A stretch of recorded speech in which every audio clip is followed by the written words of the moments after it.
Iden Versio. Inferno Squad. Star Wars Battlefront II is EA's response to the heavy criticism they received from 2015's first Battlefront. This sequel includes a greatly needed single-player campaign, tweaked gunplay, and even promises free downloadable content for players down the road. On paper, Battlefront II looks to be the solution to all the first game's problems and more, but in reality, it just trades in the old problems for a set of new ones.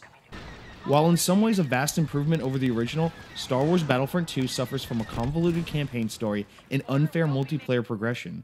Developer DICE never puts out a game that is anything less than visually stunning, and Battlefront 2 is no exception. Every inch of the game is bursting with jaw-dropping visuals, from the lifelike cutscenes with state-of-the-art motion capture technology to the gorgeous landscapes that capture every aspect of the Star Wars universe. Playing on a regular Xbox One, I felt no need for the Xbox One X, as the game looked just that good running on standard hardware. The sound design is right there on the same level too. Everything from the sound of blasters firing to the wonderful orchestral music culminates in a truly living world that will have Star Wars fans drooling.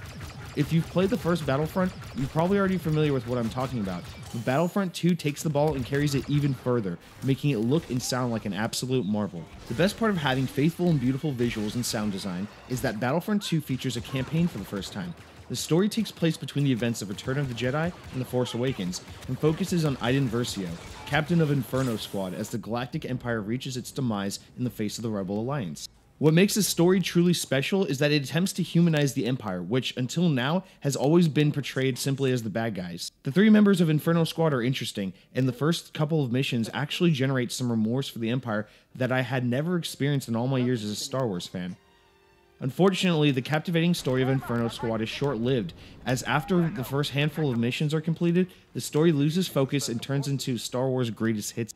Missions start to push Iden and Inferno Squad to the side in favor of forcing unnecessary cameos of iconic Star Wars characters like Leia Organa, Han Solo, Luke Skywalker, Lando Calrissian. The intrusion of these characters not only doesn't fit the story well, but it also forces Iden's story to become condensed, making what should be a great story feel rushed and unbelievable. It's sad because it almost feels like a group of executives at EA came to the development team at DICE and handed them a list of characters that they needed to have incorporated into the campaign, which is too bad because the story that the game was originally on track to tell seemed quite interesting.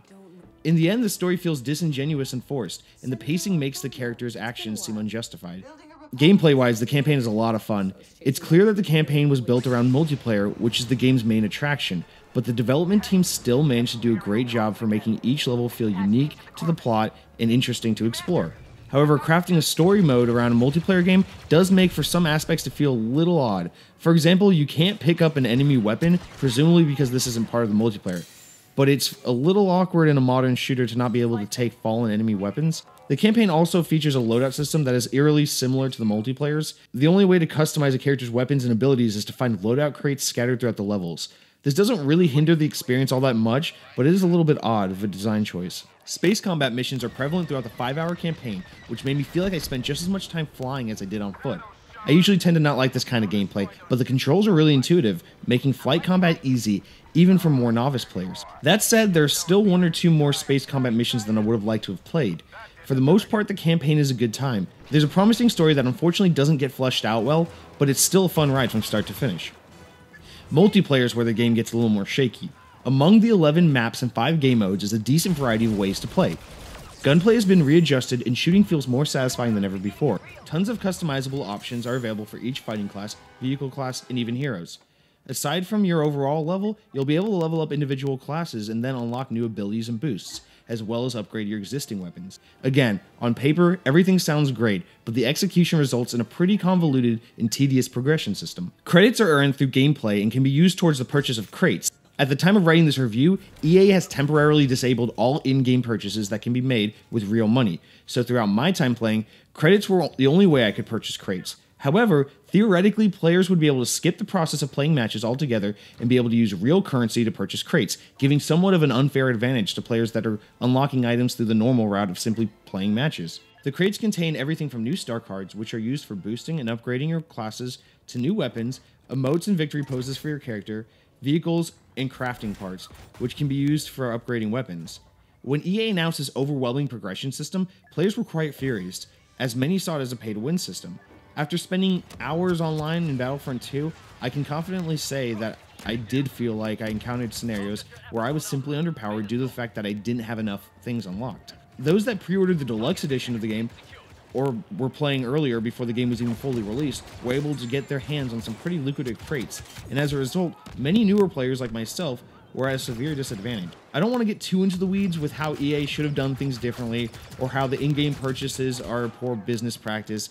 There are already plenty of people on the internet criticizing this game for that reason. Instead, I want to boil down this fiasco to the real problem that results from this tough progression system, and that's that Battlefront 2 is significantly less fun as a result. Modern online shooters have latched onto the idea that players should be rewarded for playing, despite their skill level, but Battlefront 2's approach couldn't be any further from that. If you're a more novice player and you don't play bigger modes like Galactic Assault cooperatively with a squad, you're probably not going to have a good time.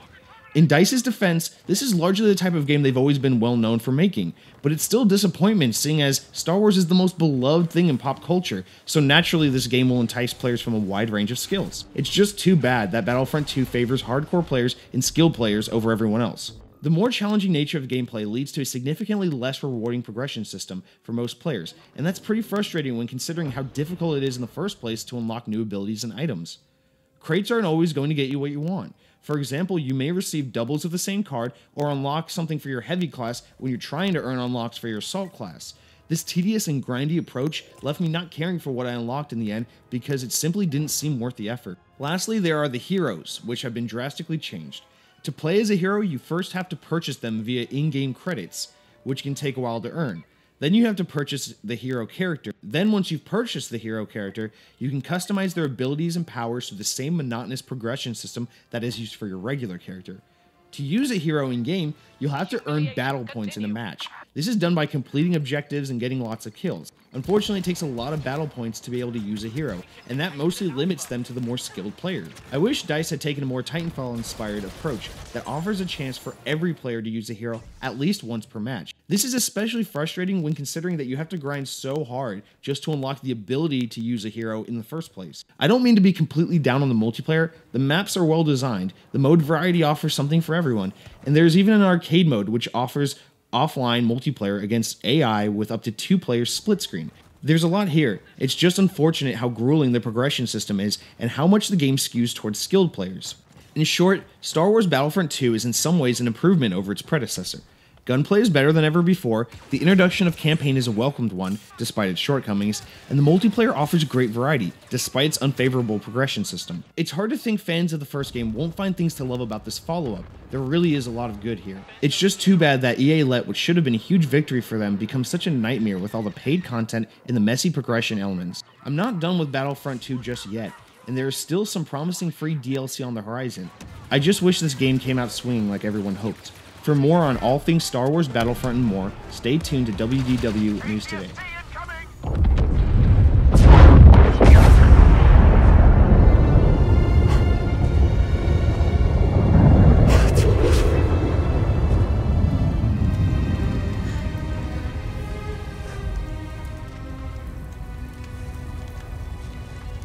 Look alive, agents.